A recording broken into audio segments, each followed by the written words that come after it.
उत्तर प्रदेश विधानसभा चुनाव में पार्टी की जीत के लिए बीजेपी ने पूरी ताकत झोंक दी है। पार्टी के कई बड़े नेता अलग अलग शहरों में जाकर चुनाव प्रचार की कमान संभाले हुए हैं। तो वहीं प्रदेश अध्यक्ष स्वतंत्र देव सिंह आज अलीगढ़ में रहेंगे, जहां वो पार्टी पदाधिकारियों के साथ कई संगठनात्मक बैठकें करेंगे। जबकि दूसरी तरफ प्रदेश के उप मुख्यमंत्री केशव प्रसाद मौर्य आज बरेली में रहेंगे। वो प्रभावी मतदाताओं से संवाद के अलावा घर घर जाकर जनसंपर्क अभियान भी उसमें भी शामिल होंगे। दो तस्वीरें आप देख रहे हैं। अलीगढ़ में स्वतंत्र देव सिंह इससे पहले थे और केशव प्रसाद मौर्य भी लगातार चुनाव प्रचार में जुटे हुए हैं। बरेली में घर घर जाकर उनकी ओर से चुनाव प्रचार किया गया। कोशिश पूरी है बीजेपी की एक बार फिर से 2022 में भी कमल वो खिला सके उत्तर प्रदेश में।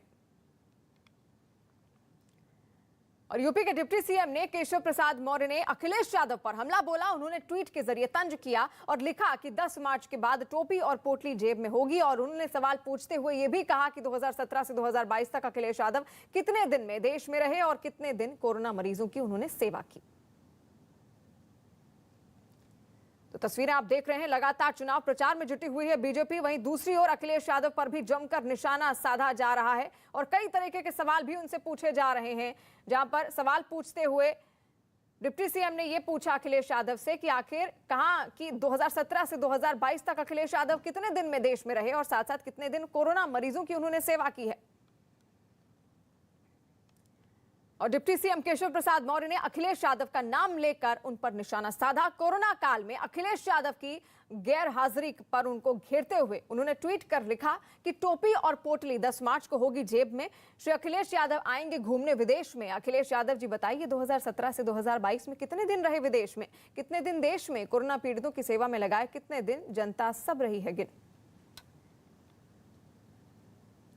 बीजेपी नेता रवि किशन आज नोएडा और ग्रेटर नोएडा में चुनाव प्रचार की कमान संभालेंगे। वो आज शाम करीब 4 बजे नोएडा पहुंचेंगे। वहां सेक्टर 63 में मतदाताओं के साथ मुलाकात कर पार्टी के पक्ष में वोट मांगेंगे। और जबकि इसके बाद वो शाम करीब 5 बजे ग्रेटर नोएडा जाएंगे और वहां पहले विद्यापति नगर में मतदाताओं से मुलाकात करेंगे और फिर जगन्नाथ मंदिर के पास भी घर घर जाकर जनसंपर्क कार्यक्रम में हिस्सा लेंगे। यानी पूरी तरीके से डटी हुई है पूरे उत्तर प्रदेश में। नड्डा जहां शिकोहाबाद पहुंचे हुए हैं, हाथरस भी हो जाएंगे। साथ साथ आपको बता दें कि रवि किशन भी नोएडा और ग्रेटर नोएडा में चुनाव प्रचार उनकी ओर से शाम को होगा। मतदाताओं के साथ भी उनका संवाद होगा और लोगों से अपील की जाएगी कि बीजेपी को उनकी ओर से वोट दिया जाए। और अब आपको एक हैरान कर देने वाली तस्वीर दिखाते हैं। नोएडा के बख्तवारपुर में एसपी आरएलडी उम्मीदवार सुनील चौधरी पर नोटों की बौछार हुई है। चुनाव प्रचार के दौरान समर्थकों ने छत से नोटों की बौछार की है। वोट मांगते वक्त उम्मीदवार के समर्थकों ने नोटों की बारिश की है। तस्वीरें देख लीजिए। ये नोएडा यूपी की तस्वीरें हैं और ये उम्मीदवार हैं, सपा और आरएलडी के उम्मीदवार हैं सुनील चौधरी, जिन पर नोटों की इस तरीके से बौछार की गई है। चुनाव प्रचार के दौरान की ये तस्वीरें हैं। समर्थकों की भीड़ किस तरीके से है और समर्थकों ने छत से नोटों की बौछार किस तरीके से की। जो उम्मीदवार साहब थे उनके ऊपर आप देख सकते हैं वोट मांगते वक्त उम्मीदवार के समर्थकों ने नोटों की बारिश की है। वो वहां पर वोट मांगने गए थे नोएडा में, लेकिन उस दौरान वहां पर तमाम समर्थक इकट्ठा हो गए और किस तरीके से छतों पर खड़े होकर समर्थकों ने उम्मीदवार पर नोटों की बारिश की तस्वीरें आपके सामने हैं। और उत्तराखंड के सीएम पुष्कर सिंह धामी ने चुनाव प्रचार तेज कर दिया है। न्यूज 18 से बात करते हुए उन्होंने कहा कि 14 दिन में वो ज्यादातर विधानसभा क्षेत्रों का दौरा करेंगे और बागियों को मना लिया जाएगा।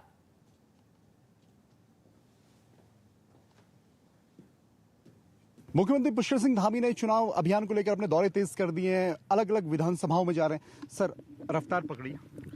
हाँ, निश्चित रूप से जो चुनाव आयोग के निर्देश हैं उसमें हम जो इंडोर बैठकें कर सकते हैं या हम जो जनसंपर्क कर सकते हैं, घर घर जाकर लोगों के पास जाकर, सभी से हम निवेदन कर रहे हैं, सबसे प्रार्थना कर रहे हैं कि यहाँ पर ऐसी सरकार बनाएं जो सरकार नरेंद्र मोदी जी की सरकार के साथ चले। और हमें पूरा आशीर्वाद मिल रहा है आम जनता का, सामान्य जनता का, बड़े बुजुर्गों का, नौजवानों का, बच्चों का, सबका, माताओं बहनों का। और हम आश्वस्त हैं कि हमारी बड़ी बहुमत की सरकार इस बार बनने जा रही है। सर, पहले छोटे डिस्ट्रिक्ट रुद्रप्रयाग, उत्तरकाशी, चंपावत, बागेश्वर, उसका बड़े डिस्ट्रिक्ट, आपका प्लान क्या है सर अगले 14 दिन के लिए? अगले 14 दिनों में हम सभी विधानसभाओं में जाएंगे। कहीं पर मैं जाऊंगा, कहीं पर हमारे अन्य नेतागण जाएंगे, हमारे मंत्रीगण हैं, सांसदगण हैं, और जो भी हमारे माननीय प्रधानमंत्री जी भी आएंगे बीच में। जैसे जैसे चुनाव आयोग के अब जो नई गाइडलाइन आएगी उसके अनुसार जो है हमारी योजना बनेगी। वैसे मेरा अपना स्वयं का जो है लगभग अधिकांश विधानसभाओं में जाने का कार्यक्रम है। सर कुछ बागी हुए हैं और उनको मनाने की कोशिशें भी जारी, बड़े नेताओं को उसमें लगाया गया, आपको लगता है कि कल शाम 5 बजे तक मान जाएंगे? हाँ, चूँकि हमारी पार्टी बड़ी पार्टी है, आज विश्व की सबसे बड़ी पार्टी है। उत्तराखंड में भी माननीय मोदी जी के नेतृत्व के कारण से, यहाँ हुए कामों के कारण से, हमारी पार्टी के संगठन के कारण से और जीतने की सबसे ज़्यादा संभावना होने के कारण से हमारे यहाँ एक ही विधानसभा में 15-15 लोगों तक का पैनल था, उसमें से किसी एक को मिला है। तो निश्चित रूप से थोड़ा बहुत है, बड़ा परिवार है, सभी लोग आ जाएंगे, सभी लोगों को बात हो रही है सबसे। कांग्रेस भी लगी हुई है पर उनके नेता अभी अपने अपने विधानसभा क्षेत्रों, हरीश रावत लाल कुआं में, गणेश गुलजार श्रीनगर में, प्रीतम सिंह चक्राता में। तो आपको क्या लगता है सर, ओवरऑल पिक्चर आपको क्या लग रही है? नहीं, हम कहीं कोई शंका नहीं है और बड़े बहुमत की हमारी सरकार बनने जा रही है।